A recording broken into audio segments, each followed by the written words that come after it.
Nikhil point number 1 కొన్ని situations లో flipping nature కనిపించింది. మణికంఠని అప్పుడు ఒక టాస్క్ అప్పుడు లైక్ ఇసిరి కొట్టినప్పుడు మనోడు బ్లాక్అవుట్ అయ్యిండు అని చెప్పి కొట్టాను అని చెప్పొద్దు, ఇట్ వాజ్ అ ఫ్లిప్. ఎందుకంటే నబీల్ వెనకాల నుంచి నన్ను పట్టుకున్నాడు ఆ టైంలో. పాయింట్ నెంబర్ 2 ఇది లైక్ నో మీన్స్ నో అని చెప్పేసి నన్ను నామినేట్ చేసిన. థర్డ్ పాయింట్, నాకు కొన్ని ట్రస్ట్ ఇష్యూస్ ఉన్నాయి నీతోనని చెప్పేసి నీకు కూడా అప్పుడు చెప్పినా కదా.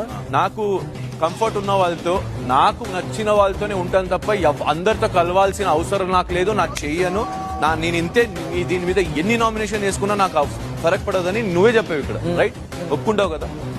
ఇప్పుడు నీకు నచ్చదు, నాకు ఇష్టం లేదన్నప్పుడు అరే ఫ్రెండ్ అవరా, అరే అవరా నేను ఎందుకు అడుగుతా? ఆ గొడవ అయిన తర్వాత వీకెండ్ దాకా నేను ఒక్కరితో మాట మాట్లాడలేదు. ఏ తల్లి మీద నీ ప్రమాణం చేసావు నువ్వు, అదే తల్లి మీద నేను ప్రమాణం చేస్తున్నా. అది పోర్ట్రేట్ చేయాల్సి ఉంటే నేను నామినేషన్ లో కూడా తీసేవాడిని. పృథ్వీకి నాకు కన్వర్జేషన్ జరుగుతుంది, సో అక్కడ నువ్వు నా మీద రైజ్ నాకు